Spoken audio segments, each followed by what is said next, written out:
Bonsoir à toutes et à tous et bienvenue dans Heure du Bilan, votre rendez-vous d'analyse et de redevabilité sur la télévision nationale. Ce soir, nous consacrons cette émission à un secteur stratégique, pilier de l'économie nationale et levier majeur de la transformation structurelle, les mines et la géologie. La Guinée, première réserve mondiale de bauxite et détentrice de ressources minérales parmi les plus importantes du monde, est aujourd'hui engagée dans une profonde refondation de la gouvernance de son secteur minier au service de la souveraineté économique, de la transparence et du développement durable. Et pour en parler, Heure du Bilan reçoit M. Bouna Sylla, il est ministre des Mines et de la Géologie. Avec lui, nous ferons un examen rigoureux et sans complaisance des activités phares de son département, du projet structurant Simandou, appelé à repositionner la Guinée sur l'échiquier mondial du minerai de fer, aux réformes institutionnelles et réglementaires engagées pour assainir le secteur en passant par les décisions fortes de l'État, notamment le retrait du permis d'exploitation de GAC affichant la volonté affirmée de faire respecter les engagements contractuels.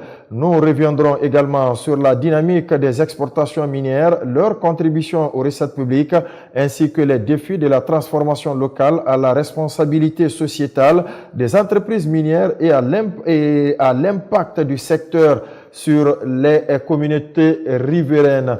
Entre acquis, attentes et perspectives, ce numéro de Heure du Bilan se veut un moment de vérité et de pédagogie autour d'un secteur qui façonne aujourd'hui plus que jamais l'avenir économique de la Guinée. Monsieur le ministre, bonsoir. Bonsoir. David Yombouno, bonsoir. Bonsoir Abakar, bonsoir aux téléspectateurs. Monsieur le ministre, merci d'avoir accepté notre invitation et merci surtout d'être présent ici en plateau dans l'émission Heure du Bilan.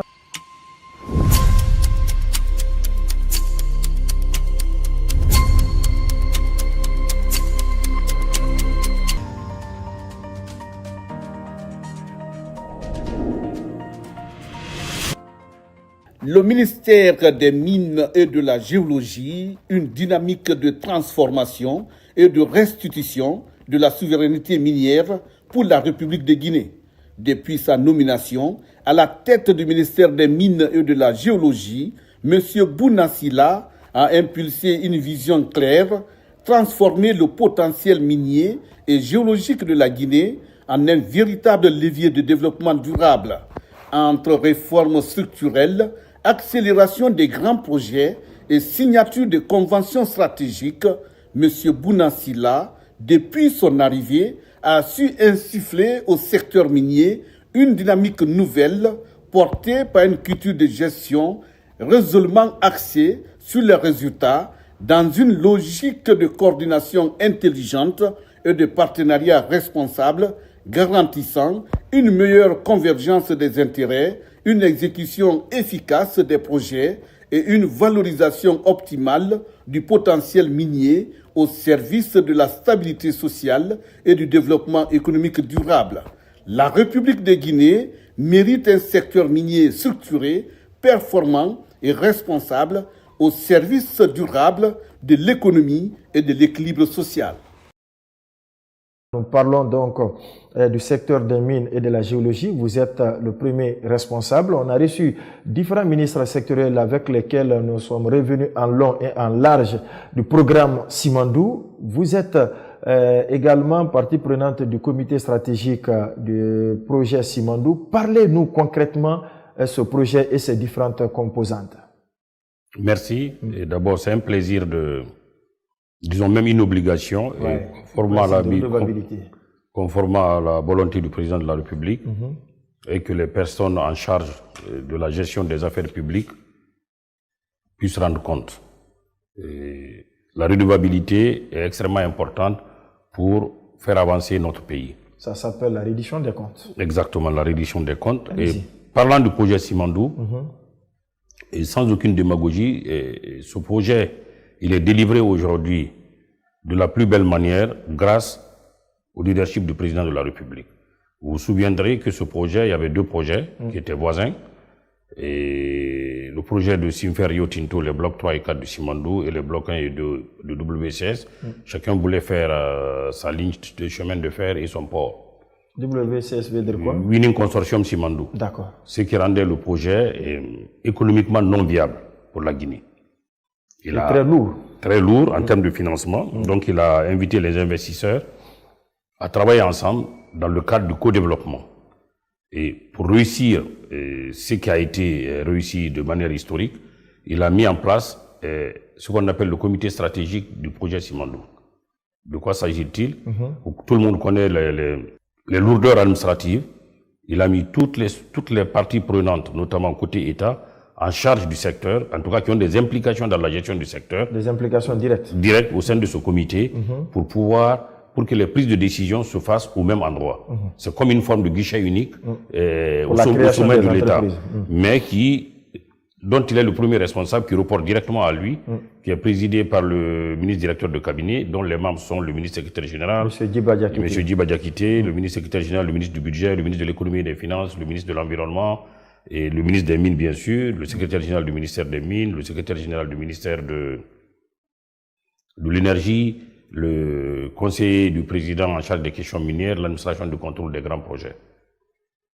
Et un accord cadre a été signé le 25 mars 2023 qui a tracé le chemin qui nous a permis le 11 novembre 2025 à 11h de lancer l'exploitation du projet Simandou. Le projet Simandou, c'est quoi?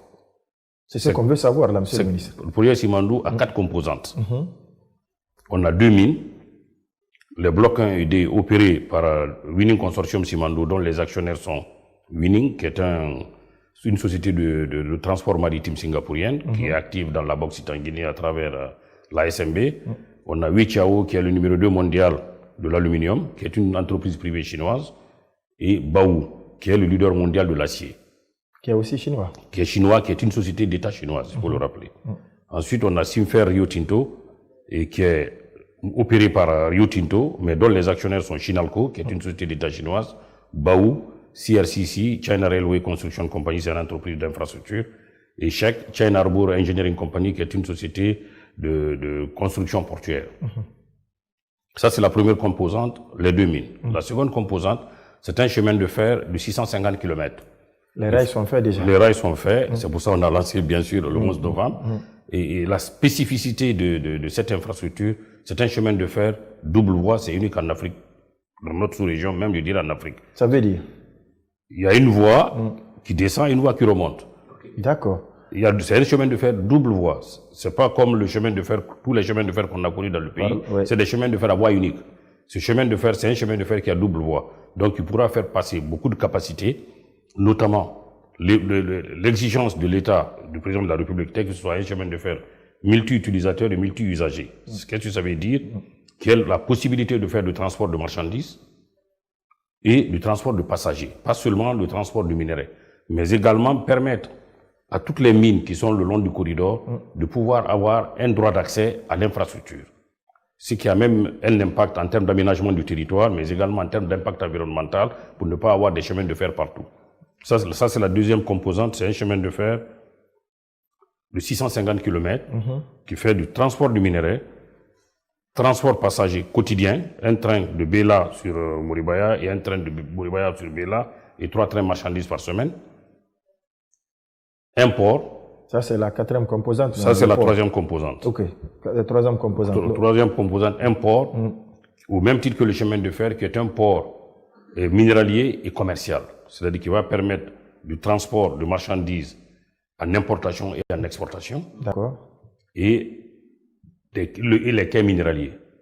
Pour sortir du cycle de l'exportation brute du minerai, et comme vous le savez, ce n'est pas un secret, le président a imposé que la transformation. Dans le cadre du projet Simandou, il est prévu la transformation du minerai en acier, 500 000 tonnes d'acier par an ou 2 millions de tonnes de pellets par an. Les pellets, c'est un produit intermédiaire entre le minerai de fer brut et l'acier, qui a une forte valeur sur le marché. Entre la bauxite et l'aluminium. Exactement. D'accord. Et ça, c'est la 4e composante du projet Simandou. Et rapidement, ce projet, c'est un projet qui est transformateur pour la Guinée. Comment, monsieur le ministre? Comment? Allez-y. Parce que, au-delà de la question du transport du minerai et des revenus attendus, environ 2 milliards de dollars par an, c'est un projet qui a un fort impact économique, au-delà de l'impact financier. Impact économique parce que c'est un projet qui connecte nos 4 régions naturelles. La région forestière, la Haute-Guinée, la Moyenne-Guinée et la Basse-Guinée. Et donc, il connecte ces 4 régions naturelles, il fluidifie les échanges entre ces 4 régions naturelles, ce qui va permettre d'élargir l'impact économique du projet sur le pays. La question de la transformation du minerai, et comme vous le savez, le Simandou, c'est du minerai de haute teneur, dont le seul pays qui surfait sur ça, c'est le Brésil, et avec son minerai de Carajás. La Guinée sera le second à faire des minerais de haute teneur sur le marché qui permettent de fabriquer de l'acier vert qu'on appelle green steel. Donc les transformer sur place, ça permet à la Guinée d'utiliser ce minerai pour contribuer à la décarbonation du monde. Et pourquoi la décarbonation du monde? Parce que l'industrie de l'acier est l'industrie la plus polluante au monde. Et du fait du projet Simandou, ça va contribuer à baisser les émissions de CO2, des gaz à effet de serre de l'industrie de l'acier. Donc c'est un projet à impact mondial. Et autre chose, c'est un projet dans lequel il y a une certaine interdépendance des intérêts. Ah bon? Voulu par le président, imposé par le président. Expliquez-nous, monsieur le ministre. Dans ce projet, on a les 5 continents qui sont présents dans ce projet. Ce projet se réalise en Guinée, donc l'Afrique bien sûr, l'Asie à travers la Chine, l'Europe à travers la signalisation qui est européenne, avec Alstom. Et l'Allemagne fournit tout ce qui est shiploader et les concasseurs. Les États-Unis à travers les locomotives. Et Rio Tinto est une entreprise anglo-australienne. Donc le continent océanique aussi fait partie de ce projet. Donc, on peut dire sans risque de se tromper qu'avec le projet Simandou, c'est un peu l'empire britannique du 19e siècle où le soleil ne se couche jamais. Ouais. Le résumé du monde. Ouais, David Yombono, question. Oui. Alors, monsieur le ministre, on a suivi le lancement de ce projet. Ouais. Et la question que beaucoup de Guinéens se posent aujourd'hui, ils disent que avec la société CBG, la Guinée avait par exemple 49% de gains de participation, et que avec Simandou, avec tout ce qu'on a suivi, que la Guinée ne gagne que 15%. Comment on peut expliquer aujourd'hui ça aux Guinéens pour qu'ils comprennent que même avec 15%, on peut... Qu'est-ce qui se passe concrètement? Ok, avant d'aborder ce point que j'ai écouté, qui fait bon. C'est normal que les gens se posent des questions. Oui. Bon. Vous savez, c'est un pays où tout le monde est spécialiste de tout. C'est la particularité de notre pays. Et je voulais quand même revenir sur un impact du projet qui est une innovation majeure du président. D'accord. C'est important de le dire. Le minerai, comme il a dit, quand ça va aller sur le marché, il ne reviendra plus en Guinée. Investir sur les générations futures, c'est quoi? C'est pas de mettre de l'argent en banque, mais c'est d'investir dans le capital humain. Il a décidé que 20% des impôts et taxes qui seront collectés par l'État guinéen dans l'infrastructure, c'est-à-dire la compagnie du Transguinéen, qu'il faut le rappeler. D'ailleurs, comment cette compagnie a été créée? Qu'est-ce qui a motivé sa création? C'est parti d'où concrètement? C'est pour après revenir sur la question de 15%. Oui, bien sûr, parce que c'est important. Les 15%. Je fais le lien. Après, on vous rappellera pour les 15%. Non, je reviens, rassurez-vous, je vais répondre aux 15%. D'accord. La compagnie du Transguinéen, c'est une compagnie dont les actionnaires sont les partenaires industriels. C'est les actionnaires des 4 blocs du Simandou, les blocs 1 et 2 et les blocs 3 et 4, et l'État guinéen qui a 15% dans les infrastructures. Mais il est prévu que les impôts et taxes qui seront collectés par l'État, 20% des impôts et taxes de la compagnie du Transguinéen, vont être utilisés pour envoyer les meilleurs élèves des 33 préfectures de ce pays à travers le monde pour des formations dans les métiers d'ingénieurs, dans les métiers scientifiques, de médecins, dans les grandes écoles du monde. Okay. Un peu ce que la Chine a fait dans les années 80 et continue à faire. Un investissement massif sur l'éducation, comme l'a dit le président, pour éviter que les enfants de ce pays, beaucoup ont été mangés par le désert et la Méditerranée. Pour la recherche de l'Eldorado. Pour leur donner la possibilité, l'opportunité d'aller étudier à l'étranger, en toute légalité, payés par l'État et retourner travailler dans leur pays. Et 5% des impôts et taxes de chacune des mines investis dans le système éducatif à l'intérieur de la Guinée pour pouvoir l'améliorer, continuer à améliorer notre système éducatif parce que l'avenir de la Guinée, c'est d'exporter de la matière grise, pas de la matière première, comme dit le président du comité stratégique. Singapour n'a pas de minerai, même l'eau, ils importent de Malaisie, mais c'est un des PIB les plus importants par tête d'habitant au monde, plus de 80 000 $ par tête d'habitant. Donc l'objectif de transformation du Simandou, c'est que de prendre des revenus, investir dans l'éducation, c'est le futur de la Guinée. Revenant sur la question de 15% qui fait beaucoup fantasmer. Bien sûr, la Guinée a 49% dans le CBG, mais comment on a eu ces 49%? CBG, la convention a été signée le 1er octobre 1963. L'État guinéen dit, je veux 49%. Oui, et les partenaires ont dit, vous voulez 49%, pas de souci, donc vous financez les infrastructures. Le chemin de fer de 120 km qui relie Sangaredi au port de Kamsar. C'est l'État guinéen. C'est l'État guinéen qui a financé. La cité de Kamsar et de Sangaredi, l'hôpital de Kamsar et le port. Donc l'État guinéen s'est endetté auprès de la Banque mondiale pour financer ces infrastructures. Les revenus collectés servaient de garantie pour le remboursement de la dette qui a été remboursée en 1992, je crois, si ma mémoire est bonne. Et à l'époque, l'État guinéen avait créé une structure qui s'appelait l'OFAB, Office d'aménagement de Boké, qui était chargé de faire l'aménagement de Boké pour que Boké soit vraiment un pôle d'excellence, un pôle économique dynamique. Direct. Malheureusement, cet objectif n'a pas été atteint parce que qui va comme ça voir les résultats, il est là. L'État guinéen a créé l'ANAIM pour remplacer l'OFAB. Dans le cadre du Simandou, on a un projet de 20 milliards de $, dont environ les infrastructures font 15 milliards de $.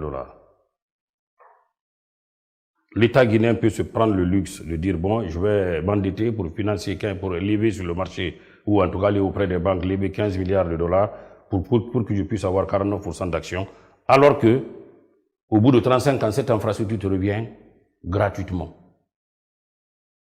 sans dépenser un franc. Avec 15%.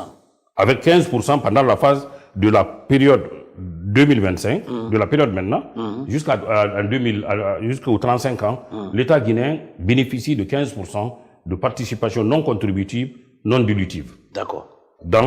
C'est non dilutive, pourquoi? Quelles que soient les augmentations de capital de la compagnie de Transguinée, c'est 15% demeureront.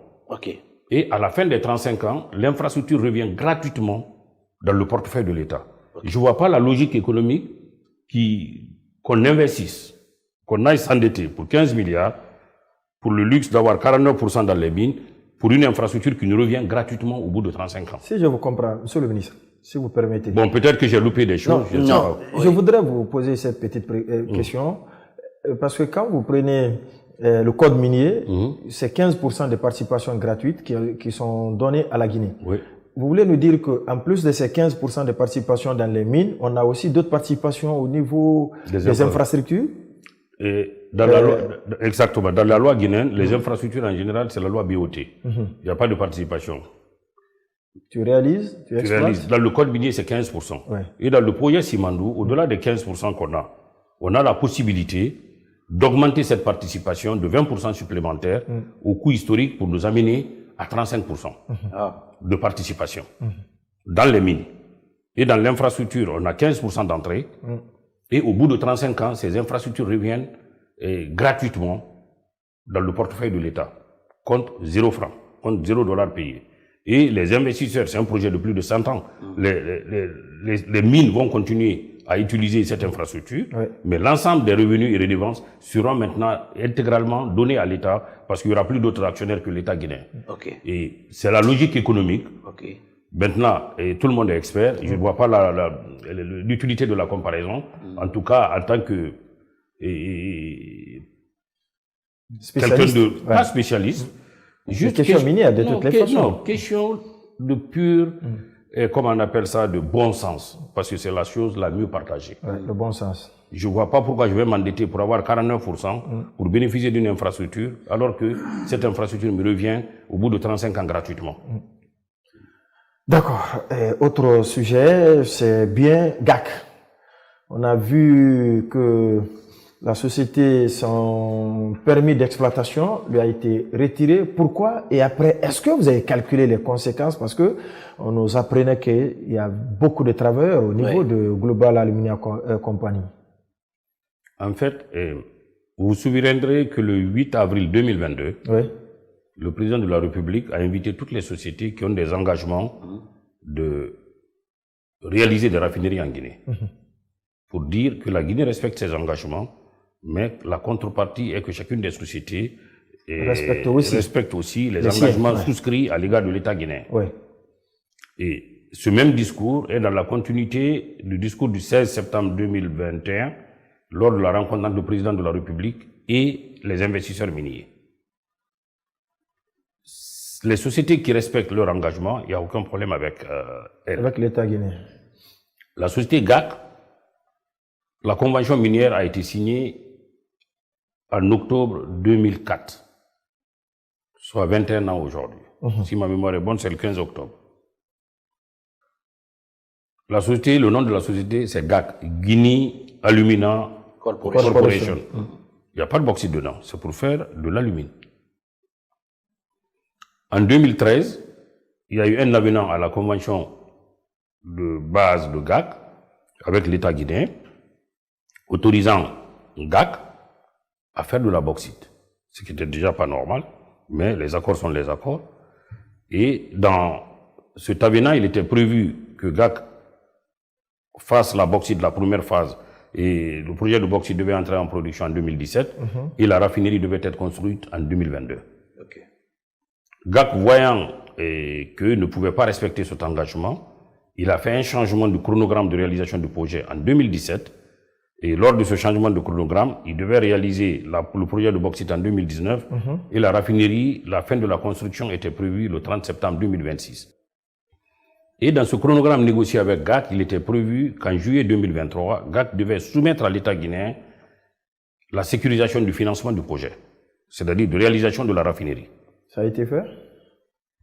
2023, GAC a été rappelé et de soumettre la sécurisation du financement pour la construction de la raffinerie. Ce qu'ils n'ont pas fait.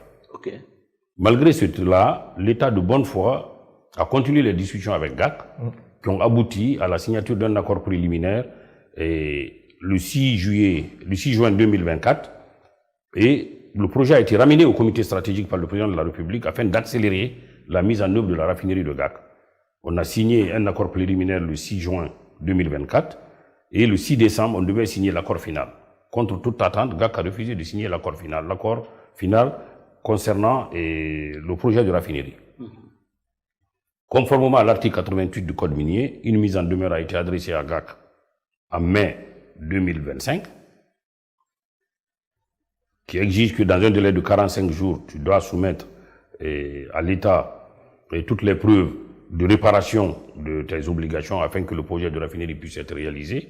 Malheureusement, ce qui n'a pas été fait. Et le 4 août 2025, sur recommandation du ministère des Mines, il y a eu un décret du président de la République qui a retiré la concession minière de GAC. Et dans la foulée, il y a une société qui a été créée, une société d'État, détenue 100% par l'État, qui s'appelle Nimba Mining Company, justement pour faire face aux obligations de GAC, qui est une entreprise qui avait plus de 2100 employés.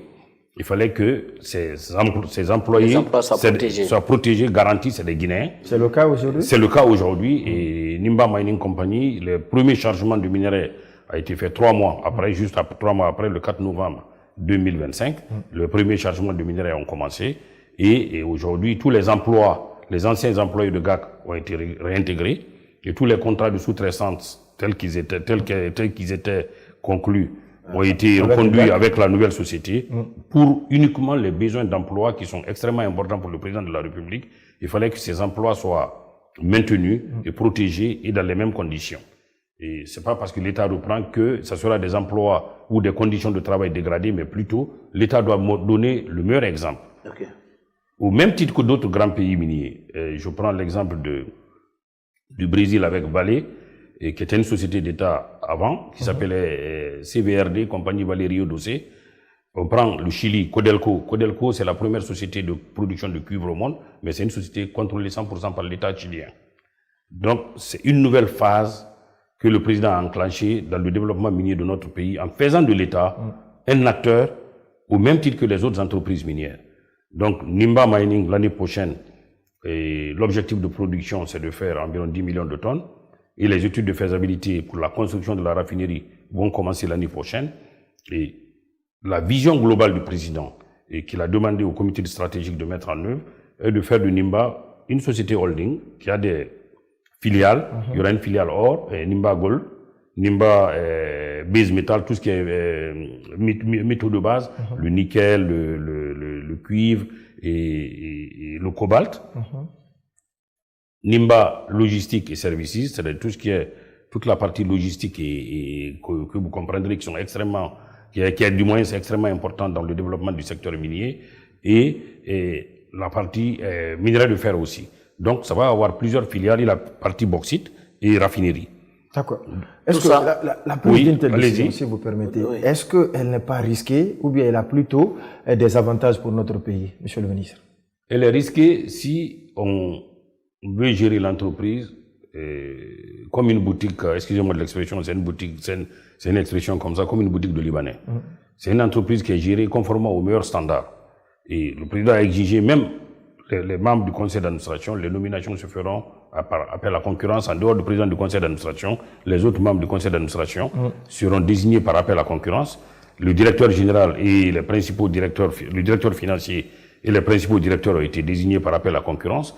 Le directeur général est un étranger, le directeur financier est un étranger, le directeur de la mine est guinéen, le directeur du port est guinéen, le directeur de chemin de fer est guinéen, le directeur de technique et de la maintenance est guinéen, de l'énergie est guinéen. Donc, c'est une société qui va être gérée au même titre que les meilleures entreprises minières au monde.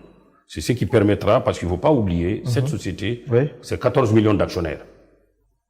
Les 14 millions de Guinéens sont actionnaires dans cette société. Donc, il faut que sa gestion soit une gestion extrêmement saine, rigoureuse, transparente, pour apporter plus de revenus.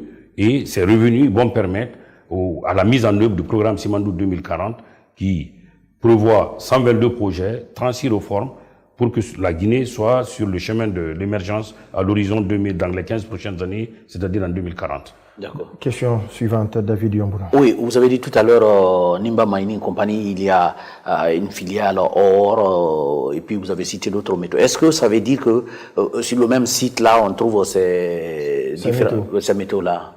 La Guinée est un pays... C'est un scandale géologique. Géologique, mais malheureusement, jusqu'à l'arrivée du président, c'était un scandale de la pauvreté. Le défi qui nous est lancé, c'est de transformer ce scandale géologique au lieu d'un scandale de la pauvreté, en un scandale de la prospérité partagée. D'accord. À cet égard, il faut faire du secteur minier une petite portion de l'économie globale. Donc le secteur minier doit être un catalyseur de l'ensemble de l'économie nationale. Et les différentes filiales dont on parle, on a plus de 700 tonnes de réserves d'or. Qu'est-ce qui empêche à la Guinée de faire de la recherche, de découvrir de l'or et de l'exploiter au même titre que la SAG, au même titre que la société minière de Mandiana, au même titre que d'autres sociétés. On peut le faire, on a l'expertise, il suffit d'avoir le leadership, un leadership éclairé et fort tel qu'on l'a aujourd'hui pour pouvoir les dérouler. Et ça, on est en train de travailler dessus, sous le leadership direct du président de la République, en relation avec le comité stratégique, pour pouvoir délivrer tous ces projets.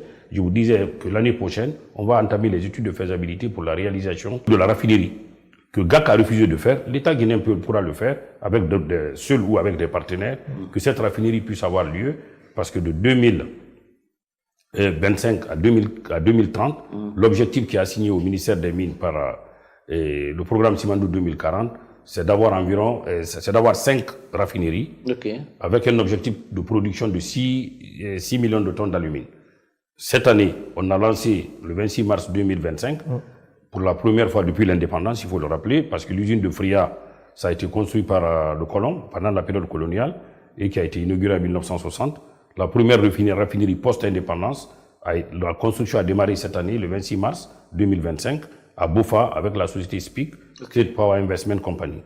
La seconde raffinerie, on l'a lancée le 12 décembre dernier, à Bouquet, à Dobali, et qui va également produire 1,2 million de tonnes, comme celle de Bofa, dont la construction est en cours. La fin de la construction du projet de SPIC est prévue à fin 2027 et la fin de la construction du projet de Winning et Alumina est prévue en 2028. Et l'année prochaine, probablement d'ici la fin de cette année ou en début d'année prochaine, le troisième projet de raffinerie à Bofa également va être lancé. Et on projette de lancer dans la construction de 2 nouveaux projets de raffinerie, dont un, on est à 98% proche de la fin des discussions, et pouvoir lancer les travaux de construction soit d'ici la fin de cette année ou en début d'année prochaine, également pour une période de construction de 3 ans. Et une quatrième est en cours de discussion également, et cet objectif qui est fixé par le programme Simandou 2040 d'être à l'horizon 2030 6 raffineries, c'est extrêmement important pour le pays. Si on a 6 millions de tonnes d'alumine, en 2024, la production mondiale d'aluminium, c'est 72 millions de tonnes. Ces 72 millions de tonnes, 25% proviennent de la bauxite guinéenne. Donc, il faut que notre pays aujourd'hui se positionne pour la production de l'aluminium. L'enjeu, c'est l'aluminium. On va passer de la bauxite à l'alumine. L'alumine, ça c'est enclenché. Si on atteint cet objectif, on passera à l'aluminium.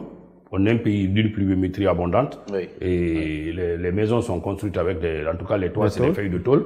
C'est pour un pays qui a les plus grandes réserves mondiales de bauxite et qui est le premier exportateur mondial de bauxite, c'est pas normal. Non. Donc, ces raffineries vont approvisionner maintenant les fonderies d'aluminium, parce qu'on ne va pas importer l'alumine pour faire de l'aluminium. C'est un non-sens. Il faut arriver à un niveau de production de l'alumine suffisant pour les transformer en aluminium. Et en les transformant en aluminium, la Guinée se positionne comme un des acteurs mondiaux de production d'aluminium pour les nouvelles industries. Il faut savoir que l'aluminium aujourd'hui, c'est un métal critique qui rentre dans la construction des véhicules électriques et hybrides, mais également parce que maintenant, il faut faire des véhicules plus légers. C'est des véhicules pas des moteurs thermiques, mais c'est des moteurs électriques, mais également dans la construction, les panneaux solaires et dans l'industrie aéronautique. Avec la croissance de la population mondiale, l'aluminium a de beaux jours devant lui. Tout ça contribuera à l'industrialisation du pays, qui est le pilier 1 du programme Simandou 2040. D'accord. Et puisque vous parlez de fonderie, tout ça demande beaucoup d'énergie, mais puisque vous n'êtes pas le ministre de l'énergie, les questions énergétiques vont lui être posées. Monsieur Namouri Kamara, alors, vous parlez d'exploitation aujourd'hui. Est-ce que vous avez un cas où vous pouvez nous faire la cartographie des sociétés qui exploitent notre sol et notre sous-sol, monsieur le ministre? Elles sont nombreuses? Oui, aujourd'hui, il y a un dynamisme. Allez-y. Et la Guinée, c'est un pays qui inspire confiance aujourd'hui. Tous les investisseurs internationaux bousculent pour venir en Guinée. Et en phase de production aujourd'hui, on a 29 sociétés, dont 18 sociétés en bauxite, et 3 sociétés en fer et 8 sociétés pour l'or. En phase de développement, c'est-à-dire construction, et on a 13 sociétés. Et en phase de recherche, on a 108 permis. Vous vous souviendrez que dans le cadre des instructions du président, il y a eu un assainissement du cadastre d'ailleurs qui est dynamique, qui continue. Au mois de mai, on a retiré, il y a eu le retrait de 54 permis d'exploitation et concessions minières par décret du président de la République. Dans la foulée, 315 permis ont été retirés de recherche par le ministère des Mines et de la Géologie. D'ailleurs, c'est l'occasion de vous informer du lancement de la plateforme digitale qui s'appelle Damanda, et qui est une réforme majeure du secteur minier guinéen et qui sera à coup sûr le système cadastral le plus performant d'Afrique. Ok. Vous insistez? J'insiste là-dessus. C'est pas prétentieux? Non, c'est pas prétentieux. Allez-y, sur quoi vous vous fondez pour dire cela? D'abord, ce système réduit la part de l'humain dans le processus pour apporter plus de transparence. Vous pouvez être à l'étranger, faire votre demande de permis, l'ensemble du processus il est traité, il est transparent, vous suivez l'évolution du traitement de votre processus, tout le processus, toutes les étapes. Vous faites les paiements à partir de l'étranger, soit par virement bancaire ou par carte de crédit. Vous n'avez pas besoin de prendre votre billet d'avion venir jusqu'en Guinée juste pour déposer une demande. Et vous suivez sur la plateforme et le circuit de traitement de votre demande. Une fois que le permis il est signé, vous pouvez télécharger votre permis à partir de l'étranger avec un code flash et pour pouvoir authentifier le permis et vous retirez votre permis en étant à l'étranger. Et ce qui est également une des améliorations majeures, la question des propriétaires réels. La question des propriétaires réels est une exigence de l'ITIE. l'initiative pour la transparence dans les industries extractives. Oui. Et la Guinée est conforme aux prescriptions de l'ITIE. Oui. Donc, cette nouvelle plateforme permet de savoir, OK, le permis de la société de M. Condé, qui peut s'appeler peut-être Koya, et dans cette société, quels sont les actionnaires qui sont dans cette société? À partir de la plateforme, vous avez accès aux informations des propriétaires réels, quels sont les véritables actionnaires transparence au haut niveau. Transparence au haut niveau et traçabilité. Sécurité et traitement diligent. D'accord. Dans le processus, et le traitement, il est diligent parce que tout est informatisé, tout est digitalisé, et il est en ligne, il est ouvert, il est accessible à tous les investisseurs internationaux, à toute personne qui souhaite d'Amanda. Et on a un peu dans cette logique de changement de mentalité et imposée par le président.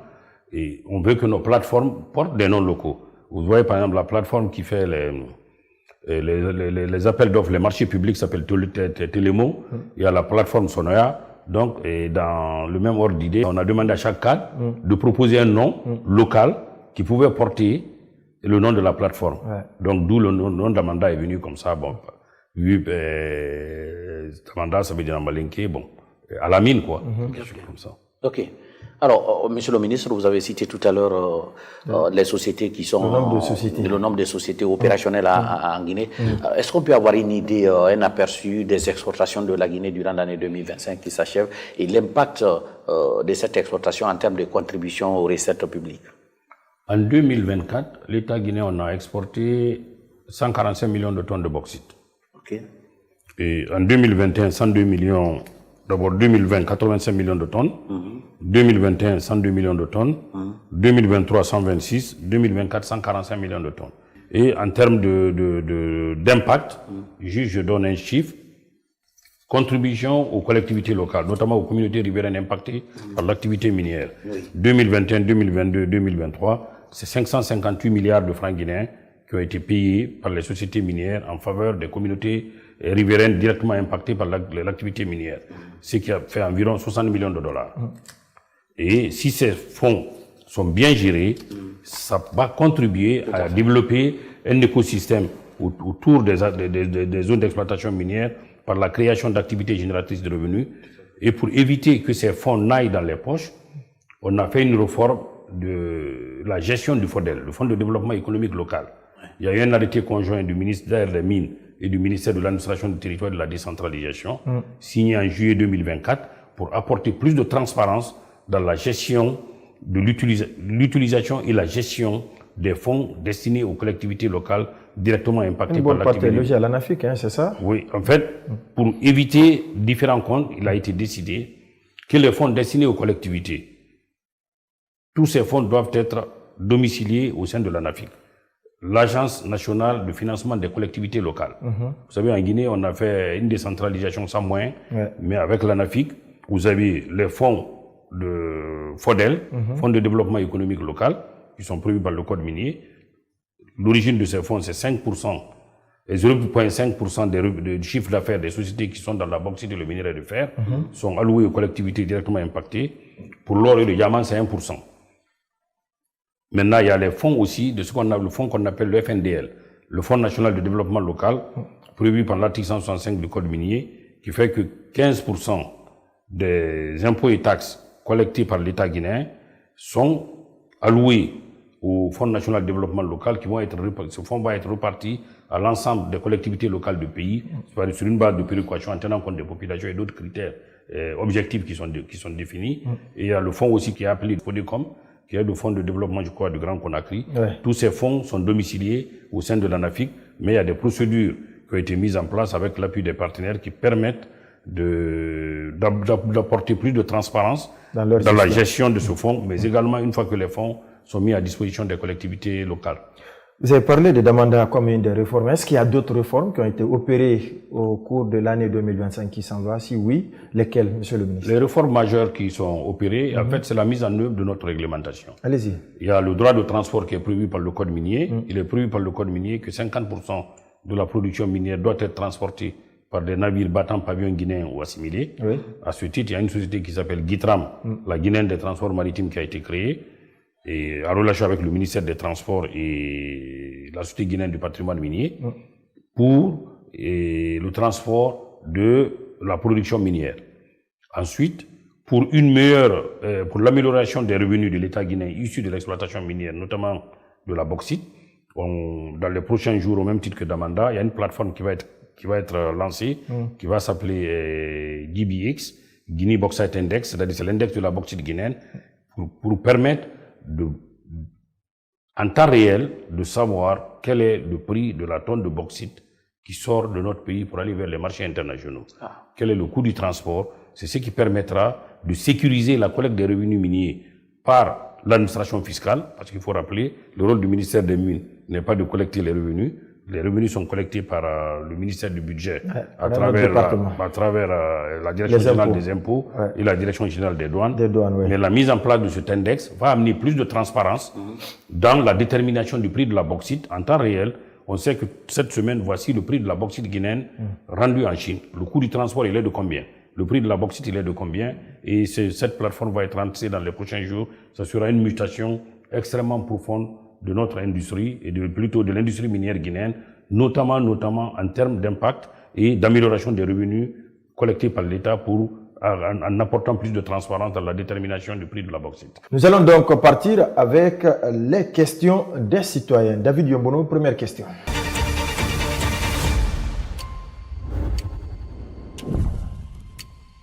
Marcel Dramou.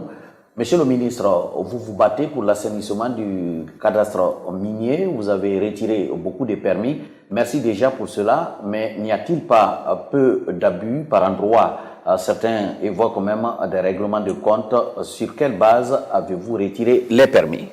Il y avait plus de 600 permis qui étaient actifs, qui étaient sur le cadastre, et dont la majorité était inactive. Donc ça crée un gel des ressources. En créant le gel des ressources, les bons investisseurs viennent, ils n'ont pas accès au permis.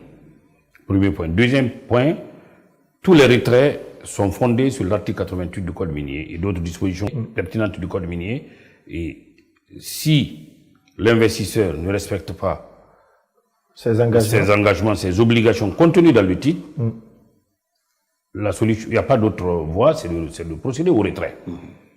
Mais le Code minier prévoit également un recours gracieux en cas de retrait. Toutes les entreprises qui pensent qu'il y avait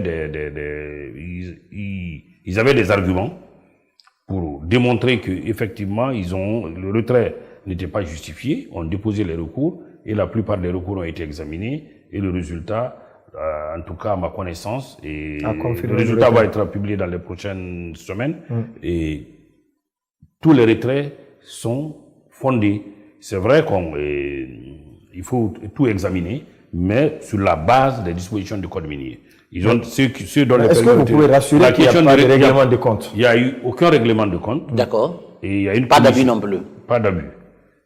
Tout a été fait sur la base du droit. Ok. Notamment le Code minier. Notamment et essentiellement le Code minier. Qui est le courant du ministère des Mines. Exactement, parce que quand on vous donne un titre minier, dans le titre minier, vous avez vos obligations qui sont décrites dans le titre. Vous devez commencer vos travaux dans combien de temps, les paiements des taxes superficiaires aux communautés riveraines et les renouvellements, les dépôts de renouvellement dans les délais, les dépôts des rapports d'activité trimestriels.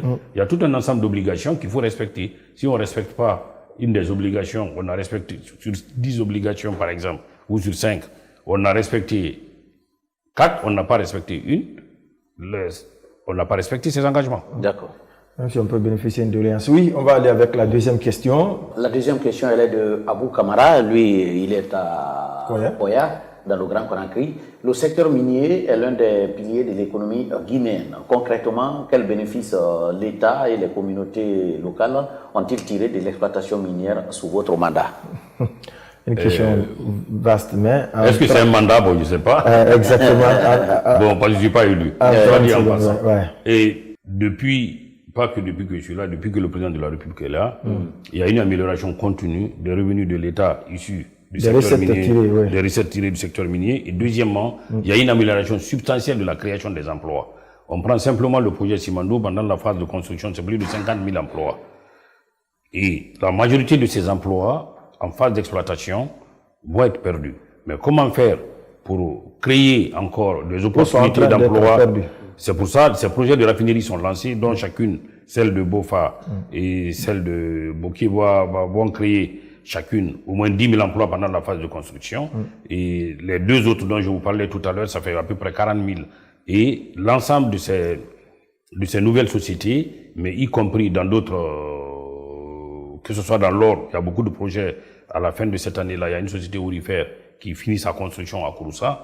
Il y a de nouveaux projets aussi qu'on est en train de pousser dans l'or, parce qu'il faut aujourd'hui mettre beaucoup l'accent sur l'or. La bauxite, on est le premier producteur mondial. Le Simandou, pour le minerai de fer, c'est bon, mais pour garantir les revenus long terme de l'État, et il faut rendre le secteur exactement résilient. En faisant quoi? En diversifiant notre production minière, en mettant l'accent aujourd'hui sur le développement de l'or. Et le Mali nous dépasse de loin, le Burkina nous dépasse de loin, la Côte d'Ivoire, ils ont commencé l'exploitation de l'or après nous, ils ont 7 mines en activité. Donc aujourd'hui, il faut qu'on amplifie en attirant beaucoup d'investisseurs dans le secteur de l'or. L'or, l'once d'or aujourd'hui à plus de $4 000 pour qu'il y ait plus de revenus en diversifiant. Justement, quand le jour où le prix de la bauxite ou du minerai de fer baisse, si l'or est en haut, ça permet de tirer, ça permet de maintenir la croissance économique.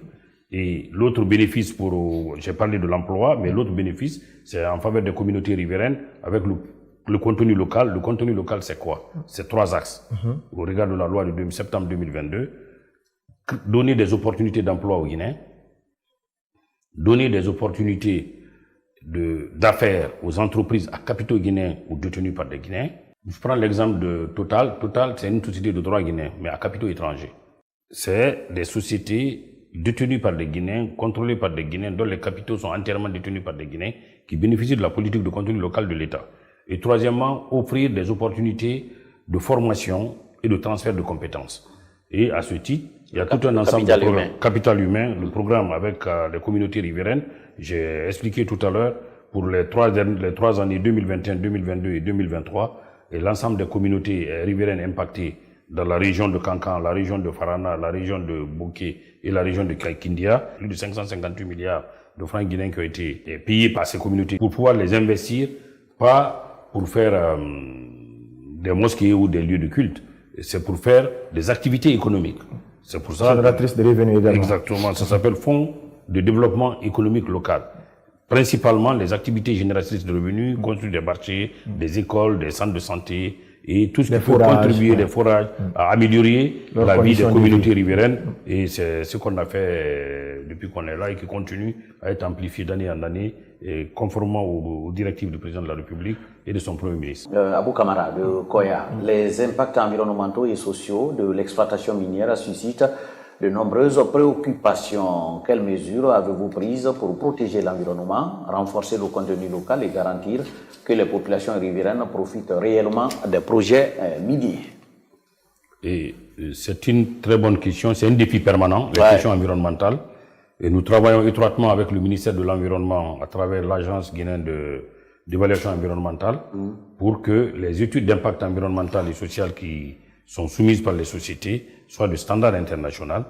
Et deuxièmement, qu'il y ait une évaluation continue de l'implémentation de ces études d'impact environnemental et social à travers les PGS, ces sociétés. Et à ce titre, d'ailleurs, le ministère des Mines et le ministère de l'Environnement bénéficient d'un projet de la Banque mondiale doté de $100 millions pour pouvoir accompagner la mise en œuvre des plans de gestion d'impact environnementaux et sociaux afin de minimiser autant que faire se peut l'impact négatif de l'exploitation minière sur l'environnement, sur les questions de réhabilitation. Il y a tout un ensemble de programmes sur lesquels nous travaillons.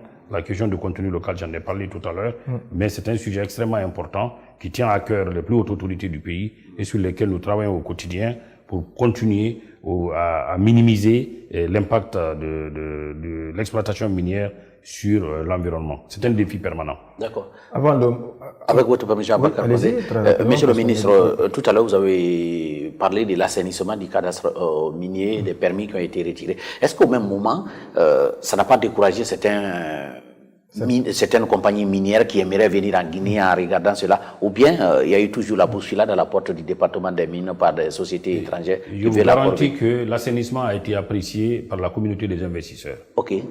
parce que tout le monde s'est rendu compte que c'était des retraits injustifiés basés sur le col minier. D'accord. Ça, c'est le premier point. Deuxième point, il fallait profiter de cet assainissement pour mettre en place un système transparent, robuste, digitalisé, pour éviter les anciennes pratiques. D'accord. C'est-à-dire que quelqu'un ait un permis qui soit couché pendant 2 ans, 3 ans, il ne fait rien, mais personne ne s'intéresse. Ouais. Mais avec ce nouveau système... Il n'exploite pas, personne d'autre n'exploite. Personne d'autre exploite. Ouais. Mais avec cette plateforme d'Amanda, ça permet d'avoir un suivi rigoureux des titulaires des permis de recherche sur le terrain. D'accord. Et que ce soit les délivrances des rapports d'activité trimestriels, là, les rapports d'activité vont les loger directement dans le système, dans la plateforme, et c'est accessible. Et on sait que la société, tous les trimestres, dépose ses rapports d'activité, mais également les contrôles qui seront effectués, le contrôle de l'activité par les services techniques du ministère des Mines, principalement la Direction nationale des Mines et la Direction nationale de la Géologie, en renforçant les contrôles permanents sur le terrain de ces sociétés-là. Et c'est l'objectif qui est recherché. D'accord. Et c'est une réforme majeure. Et sans cela, les gens avaient des permis, qui étaient gelés, d'autres sous le bras, qui se promènent avec pour essayer de les vendre. Ouais. Mais cette plateforme permet de mettre fin à certaines pratiques pour le bénéfice du secteur minier de notre pays, en amenant des bons investisseurs, mais également en faisant la promotion des investisseurs locaux guinéens. L'avenir, c'est ça. Okay. Alors, ça n'est terminé au compte de ce numéro, Monsieur le ministre. Vous avez forcément un mot de la fin. C'est pour moi un privilège et une chance, en tout cas un privilège. Je ne cesserai de remercier le président de la République de m'avoir donné cette chance, cette opportunité de servir mon pays à un département aussi important et pour participer à la mise en œuvre de sa vision de changement profond de notre pays pour que ce pays puisse connaître le développement, le bonheur qui soit partagé comme il le souhaite. Et pour moi, c'est pas parce que je suis la meilleure personne, mais le bon Dieu m'a donné la chance avec la confiance du président d'être à ce poste. Et le plus important pour moi, tout acte que je fais, c'est d'être en conformité avec le serment que j'ai pris sur le livre 5, de servir loyalement le président et de servir loyalement notre pays. Et c'est ce que je veux qu'on retienne de mon passage au ministère des Mines, c'est de servir loyalement le président de la République et servir loyalement notre pays. Pendant le temps que vous serez là. Pendant le temps que je serai là, que le bon Dieu me donnera la chance d'être là. Mais aussi, ce qui a changé, on a la chance d'avoir un président qui a un amour extrêmement jaloux de notre pays. Sinon, la concession minière de Gap n'aurait jamais pu être retirée. Ce n'est pas des propositions qui ont manqué, mais c'est la différence entre les hommes politiques et les hommes d'État. On a un homme d'État qui est à la tête du pays. Avant, les techniciens discutent, ils donnent des propositions. Les visiteurs du soir vont voir le chef, et puis d'autres décisions sont prises. Mais aujourd'hui, toute décision qui est prise, c'est est-ce que la question qui est posée, est-ce que c'est en conformité avec les intérêts de la Guinée? En 4 ans, on a vu ce qu'il a pu faire. Donc, faisons la projection sur 7 ans, ce que va devenir notre pays. Et c'est une chance unique qu'il ne faut pas gaspiller. Je vous remercie.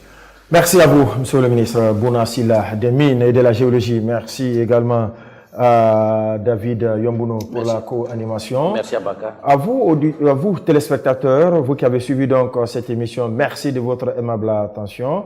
Ça a été un plaisir pour nous de vous servir et portez-vous bien.